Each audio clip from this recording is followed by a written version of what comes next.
I think I texted weird to my parents. It feels like it was 20 years ago, you know, but I know it was a lot sooner. It's just as my life has changed dramatically just because of simply the choices I've been making over the last 3.5 years. So I feel like if I continue to do it, and part of that is to show up here and kind of share my story and try to impact the community that I probably felt like I took from most of my life. Montana, it's all about cowboying up and kind of pushing the emotional stigma to the side and such. I mean, is it important, even more important, to have things like this where you get to share your story and share your message in places like this? Yeah, for sure. My answer to that is like, how's that working for you? Mm-hmm. You know, and it never is.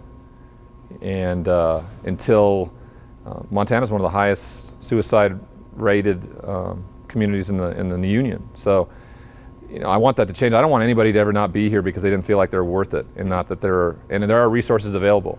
You know, I talked with the community tonight and said, hey, you know, disappointed there's not more people.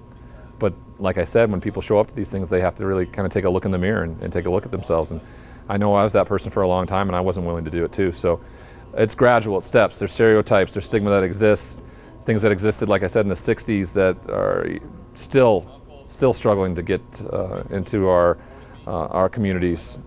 You know, I may not be alive to see the end of the stigma, but I'm gonna not just pack it in every night because, you know, not enough people are showing up. There's enough people that are showing up that are trying to be part of the solution, and if I continue to do that, you know, positive things happen. Someone comes up to you and says your message, your story has helped them, or you know, helped them not make the similar choices that you made. I mean, how much gratitude and do you feel for that? It's pretty special. Mm-hmm. To connect on that level. I mean, for the longest time, my identity was as an athlete, and that's what I was going to give back to, or my legacy, you know. Mm-hmm. I was just down at the College Football Hall of Fame giving a speech, and I was being honored for what I'm doing in the communities and that are completely out of the realm of football. And I always thought I wanted to be there because of my accolades on the football field, where, you know, it's just not important. And it took me a long time to figure that out, and I had to be humbled in a way where I needed to realize that, because you know, I'd love to be recognized for how honest I am rather than how good I was on the football field. Tomorrow you get a chance to speak to the high school kids here and such. They didn't get a chance to see you play. Some of them might not have been old enough when you were going through your struggles early. How do you bridge that gap? Well, I think that the introductory video kind of shows it. They show who I was drafted with. I think any kids at this age, you say NFL, and then you say $31 million, and you say the only Montanan ever. I mean, it's not like they can reach for more things. You know, that usually pulls somebody in, and then you got to, you know, be honest with them. You know, brutally honest with them, and tell them you can't sugarcoat your story. You tell them like it is, and they do with it what they will. I can't control what they do with my message. The point of me showing up and just doing it is the whole point. I'm going to stay sober because of it, and I'm going to be a better, you know, person, husband, father because of it. And I can't necessarily take it personally when people don't listen and they have to go down the same path. My hope is that they don't, but I'm going to sleep well at night because of what I'm doing and what my part in it is. You know, you said in your speech that you can't control what people think about you. In your hometown, there's always going to be a complicated relationship with Ryan Leaf. How has the relationship changed with Great Falls, you know, over the years from growing up to where you're at now? I don't know. I don't think it's gotten any better. Mm-hmm. I would even dare to say it's probably gotten worse, just because I victimized the community. I think that's probably the most important part of it. B, I didn't live up to expectations, and how I felt I needed to be to get out of this state and try to make it to be the first Montanan ever drafted in the first round of the NFL draft, I think is there's something to that.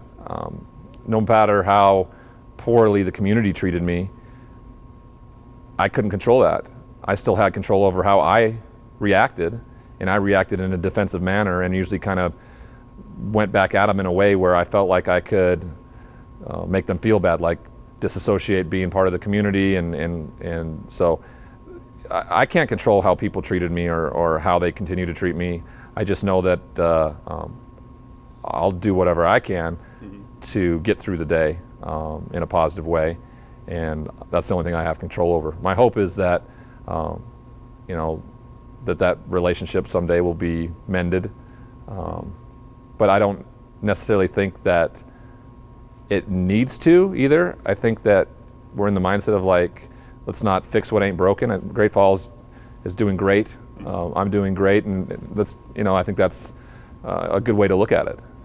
Ryan, do you have good memories from your time at CMR? When you look back at that time, is there anything that bubbles up that's positive and good? Yeah, I mean, Mike McLean, you know, he came in my senior year, and he just changed my whole disposition on what I experienced at CMR with the way he approached things. How he was a player's coach. He was tough on me, but he just saw me as kind of like a unbridled colt, and he wasn't going to try to break me. He was just going to you know, let me have fun and experience what high school football and basketball was supposed to be like. And I definitely look back on my senior year there playing basketball for Mike McLean as probably the best part of high school. And he really made a significant impact on my life moving forward. You still see him around all the time. Do you guys stay in contact at all? Yeah, okay. Yeah, we do. And another thing, he always had my back. I mean, he didn't buy into what he heard when he came to town. He knew that, you know, he had a very talented player, and there was going to be a way to coach me where we would be successful together. And that translated into the next level where I went to play for Coach Price, you know, very similar, where we would be confrontational with each other, but we respected one another, and we kind of got the most out of one another. And similar stops along the way in the NFL too, Tony Dungy, Mike Holmgren, stops like that, June Jones, where there were coaches that were similar to where they all started with Mike McLean, and I think he was kind of the blueprint for how to coach me and get the most out of me, because he got the most out of me on the basketball court than any coach had up to that point. Was there ever any pressure, you know, that contributed to some of the struggles that you went through as a young guy, just following in the footsteps of a guy like Dave Dickinson or anything like that? Or no, because then I grew up playing street ball with Dave. He lived a block from me, you know, and it was so cool to be able to play with the older kids, and you know, and I never looked at it as pressure. I looked at it as like, I'm going to be better than him. You know, it was just how it was going to be. I just saw myself as more physically talented, so I was just like, this is going to be how I'm going to do it. But I could never quite live up to those expectations because he was just, you know, he cast a long shadow. It's probably a big reason why I wanted to leave the state, not go to Montana necessarily, and you know, but I thought it was the only way for me to do that, you know. I don't know if there was really any ever pressure because he was such a hero of mine. I wanted to be like him. You know, I wanted to wear that green and gold, and I wanted to. I even wore number 16 because it was right next to his. He was a hero of mine, and to see him getting inducted to the College Football Hall of Fame this year is that's so cool. Speaking of doing great, how's fathership treat you? Yeah, being a father is just it's the coolest thing. I just never thought that would be words that would come out of my mouth, that I'm a father, and it's the best thing I'll ever do.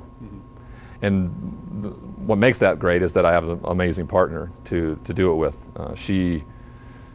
We're this team. You know, I started a company called RAM Consultant, and that's our family, Ryan, Anna, and MacGyver. You know, and that's who we are, and we're gonna ride or die together. And I think that's the best way to look at it. And he's the most precious.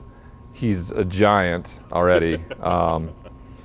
You know, and he never stops moving. But I wouldn't want it any other way.